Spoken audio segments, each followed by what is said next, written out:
Hello， 大家好，我係 Candy， 歡迎你再次返嚟我嘅頻道。如果你係第一次睇到我影片，而你又撳咗入嚟嘅話呢，咁呢個並唔係一個巧合，而係我講嘅話題其實引起咗你嘅共鳴。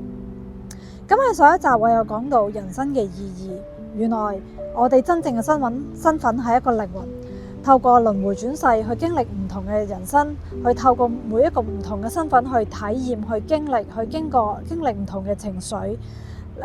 透過克服呢啲嘅困難同埋情緒，令到我哋嘅靈魂有所增長。咁喺上一集我亦都介紹咗一本書，就係《靈魂的旅程》，作者係一個催眠治療師，透過催眠治療裏邊就發現咗靈魂死後所經歷嘅歷程。咁我喺睇嗰本書嘅時候，我嘅心裏邊已經有個疑問啦。咁地球上嘅靈魂會經歷呢一切，咁外星嘅靈魂會唔會都係經歷呢一切呢？咁你聽我咁講，就我已經係作咗一個肯定，就係即係並唔係一個假設啦。我再做一個肯定，就係呢個浩瀚嘅宇宙裏邊，除咗地球之外，喺其他嘅星球一定會有唔同嘅外星生命嘅存在。佢哋都一定係有一個靈魂去經歷緊唔同嘅生命歷程。咁喺《靈魂的旅程》呢本書裏邊，咁作者嘅其中一個 client 亦都喺呢個靈界入邊睇到，其實會有外星嘅靈魂嘅存在，但係佢同佢哋之間冇任何互動。咁同埋佢睇到嘅外星靈魂係唔多嘅。咁呢樣嘢就再勾起我嘅好奇心，再去想去探討啦。咁我就好想再揾另一本書，令我可以去對證翻大家所講嘅嘢係咪一致呢？即係每一個靈魂到咗死後嘅世界，係咪個靈界裏邊所經歷嘅嘢都係咪一致呢？咁我就遇到咗另一本書，就係由 Dolores Cannon 佢所著作嘅。咁你會喺YouTube 裏邊揾到好多關於 Dolores Cannon 嘅一啲嘅影片啦，同埋關於佢嘅書本介紹。咁 Dolores Cannon 亦都係一個催眠治療師，咁佢亦都會透過催眠去幫佢嘅 client 去揾翻一啲過往嘅經歷。咁好特別在嘅地方，遇到佢嘅人，其實好多都係外星靈魂轉世嚟到地球，去幫助地球人去做一個維度提升。咁我睇到嘅呢本書叫做《The Three Waves of Volunteers and the New Earth》。咁呢本書都有中文版嘅，咁我就買咗電子書啦，我就睇咗佢個英文版。咁佢呢本書係透過佢30年內一啲催眠治療嘅個案所合輯而成嘅，所以裏邊每一個即係佢係並唔係用一個單一個案去妄下咗任何嘅定律。咁而好特別嘅就係呢一啲嘅靈魂，佢哋都話佢哋係因為1949年嘅核爆之後，佢哋外星靈魂就決定落到嚟地球啦。因為1949年嘅核爆其實係喺量子層面係唔只會影響地球，其實係會影響成個宇宙，咁亦都會影響到佢哋嘅世界。所以佢哋決定要落嚟地球，因為佢哋即係生怕地球人會做出一啲傷害整個宇宙嘅事啦。同一時間，地球亦都係經歷緊一個巨變，which is 就係我哋而家經歷緊嘅一個年代。我哋會發現呢幾年之間，我哋經歷緊好不一樣嘅世界，好不一樣嘅事件。咁呢個會係一個好闊嘅話題，我哋喺之後嘅影片再去慢慢去探討。咁我講翻呢本書啊，咁即係呢本書去揾佢嘅靈魂都係嚟自呢個宇宙唔同嘅地方，佢哋都係自願降 grade 啊，我哋可以話係降 grade 嚟到地球，去幫助地球人去提升佢哋嘅 frequency。所以你會見到呢幾十年裏邊多咗好多人講靈性，多咗好多人講呢個嘅靈性覺醒，咁其實係有原因嘅，亦都要多得呢一班嘅靈魂落咗嚟。咁我睇呢本書嘅時候，其實我自己係好有共鳴嘅。我感覺就係我係其中一個志願者。咁我諗可以賴翻少少關於我自己嘅一啲經歷啦。咁喺我遇到睇到呢本書或者上一本書之前，其實喺我嘅工作裏邊，我遇到一個同事，佢同我提起就係佢做咗一次嘅前世催眠，令到佢明白咗點解佢今世有啲咁樣嘅設定。咁我聽完佢咁講嘅時候咧，其實我當時係覺得我唔想做，即係我好怕我自己唔知道會做過啲乜嘢，令到我今世可能需要還一啲嘅果啦，或者個卡瑪啦。咁當時我係冇做到任何舉動，只不過係我聽咗有一件咁樣嘅事。咁可能冥冥之中咧都有一個主宰，想你去推你做某一樣嘢。咁於是我就遇到上一本書啦，《靈魂的旅程》。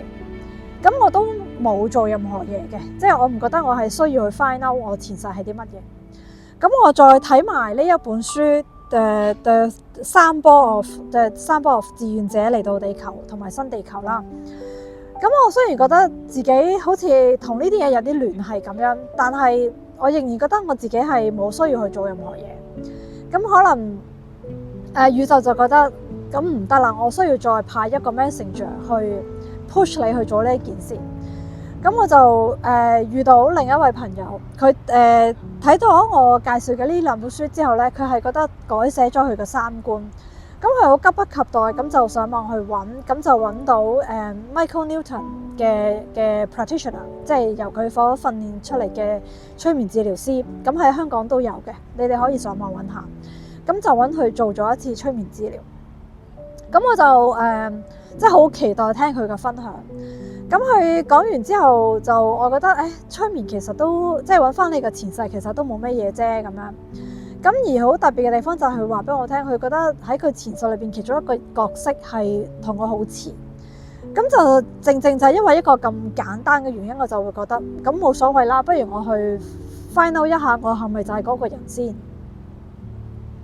咁於是乎我就約翻同一個催眠治療師去做呢個前世催眠。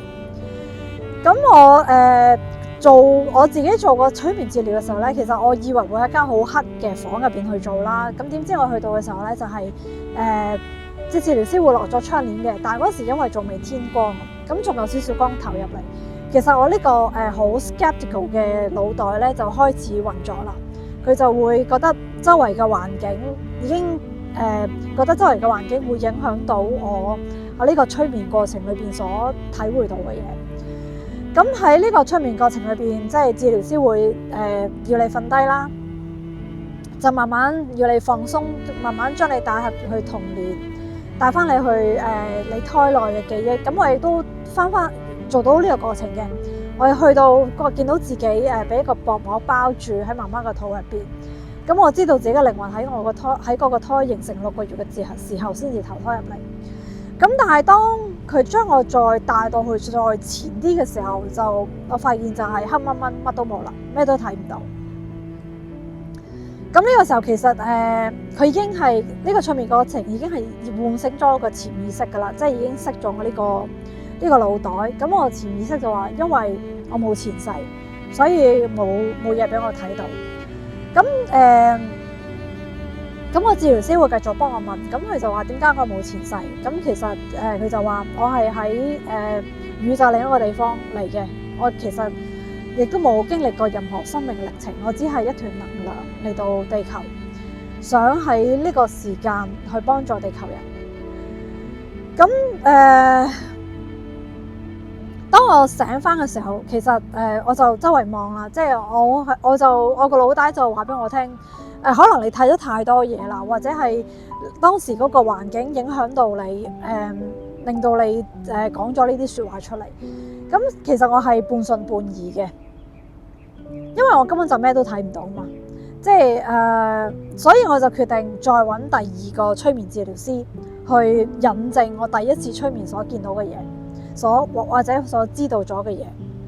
咁我就第二次我就揾 Dolores Cannon 嘅催眠治療師，咁喺香港亦都有嘅，你哋亦都可以喺上網揾到。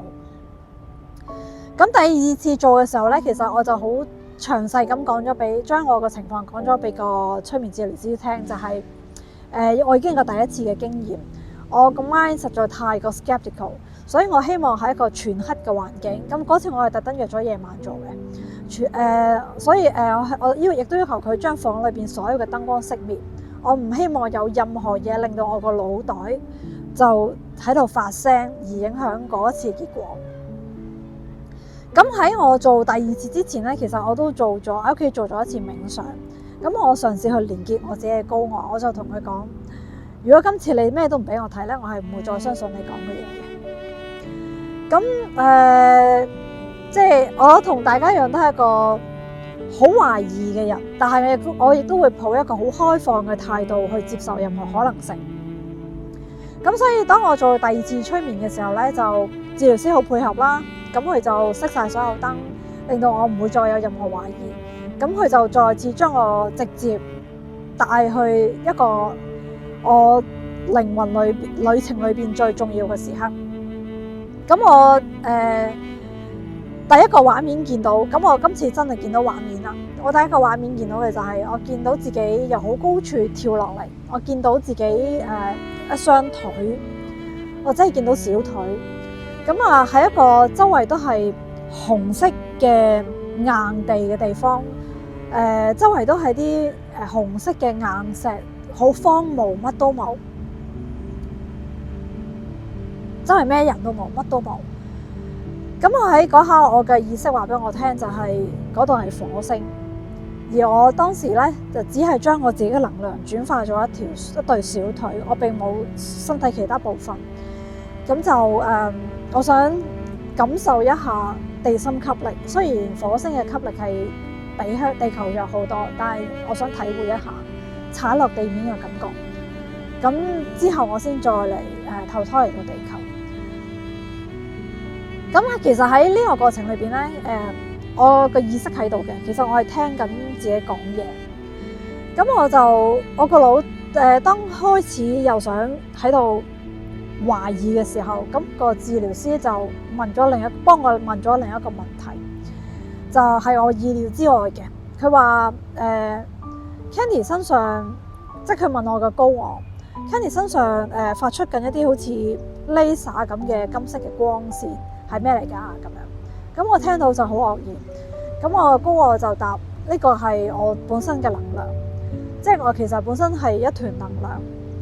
咁我嗰下其實係仲係一個催眠狀態，但係我意識聽到呢句説話，其實我都好愕然。咁當呢個催眠過程完咗之後，咁就治療師就同我講，其實係啊。你一瞓低進入催眠狀態嘅時候，你身上已經開始發出呢啲金色嘅光㗎啦。所以當你嘅高我再嚟到嘅時候，你身體亦都開始，你嘅頭背亦都開始發光。咁所以呢個過程唔係假嘅，你係真係入咗嗰個催眠狀態。咁即係呢個過程其實佢都好感動，因為我個高我亦都講咗好多關於今次人類地球人所經歷緊、所面對緊一啲嘅事，咁亦都我都好了解咗我自己嘅使命，就係我亦都係一個星際種子，即係正如呢本書所提及嘅外星靈魂嚟到地球，係幫助地球人去做一個維度提升。咁可能你而家唔明我講緊乜嘢，維度提升究竟講緊啲乜嘢？咁我會再用唔同嘅影片去解釋，因為呢個亦都係一個好大嘅課題。咁所以我今集只係會想好簡略咁話俾你聽，其實不論地球嘅靈魂又好，外星靈魂又好，其實我哋都會經歷緊輪迴轉世，去體驗唔同嘅生命。咁當然外星嘅生命會比地球嘅生命係容易過好多。